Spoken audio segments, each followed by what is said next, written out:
And this is something that we had to see coming, that being a response for the Huke story, which sparked some craziness over the past week or so. Some wild accusations, some wild statements, some wild things said about his current team and especially his former team, that being the Dallas Empire. It is now Crimsix responding to Huke's story, pretty much TLDR saying, hey, after this upcoming major on LAN, I'm going to have a full video response on the Huke situation, which should be expected and should come as no surprise to a lot of people out there as to exactly why. Huke talked about a lot of issues out there, which Call of Duty League has yet to respond to, and the only response we really received from this was the Empire and their PR video saying things that we already knew.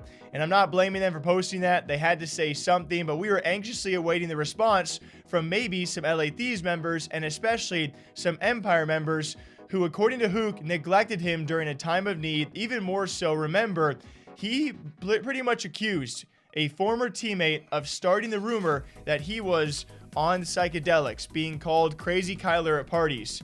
He pretty much accused a former teammate, an Empire member, of being the one to start that. Other teammates, including LA Thieves members, believing that.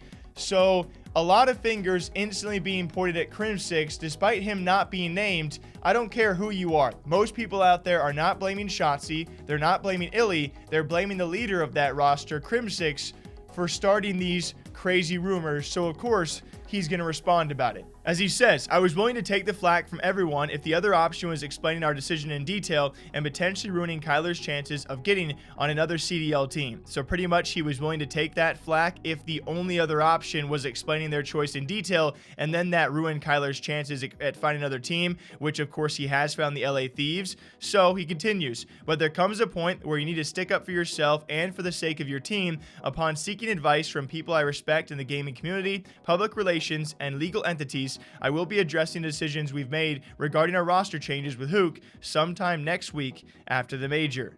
And remember, we did get an Empire response, more so on the benching. They did not name Adderall at all. They kind of walked around it and said they are glad Huke is making healthier decisions and other players should be doing the same.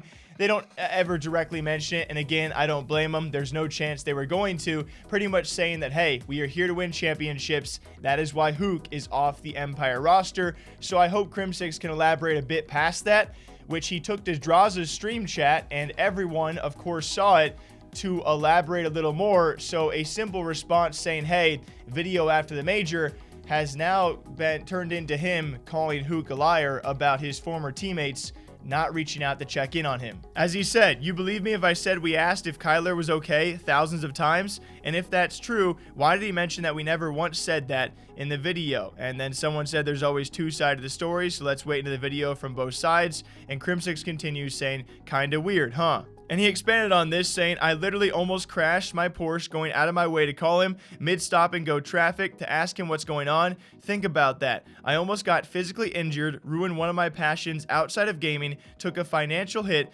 just to make sure he was okay. And I'm all for hearing both sides, but can we just say what a weird response and elaboration? I mean, naming the Porsche, I guess that's a Crim thing, but this, again, I want to hear his side. And from the very, very beginning, I've told you guys, take these accusations and this statement by Huke very lightly. That is clearly one side of the story. He said some very, very intense stuff. Not saying he's a liar. I'm trying to see where both sides are coming from here. But from the very beginning, I said, wait to hear Crimsix's side, because it was hard to believe that nobody reached out, that nobody did anything. And again, that was just one side.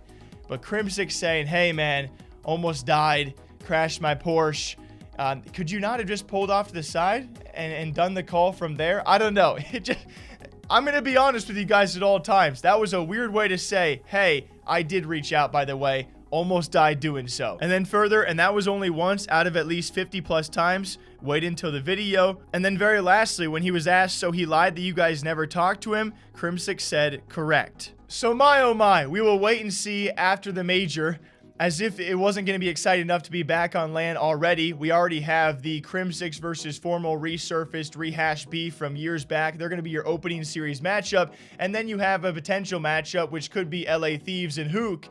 now back on land. And if Crimsix and Huke are even in the same vicinity of each other, full well knowing they got to look at each other, and after the major, gonna unveil more information on a sucky situation. Yes, the Crimsix response is not surprising. I cannot wait for more, so hopefully gonna elaborate on all of the little holes here. But apparently Crimsix almost crashed his Porsche reaching out, while Huke says nobody did. So what do y'all think? At the very end of the day, from a community and viewer point perspective, this is going to make the upcoming series all the more exciting. We'll see what else is unraveled here in the coming weeks. Until next time, you take care of yourself. I'll see you back here sometime soon. Okay, bye.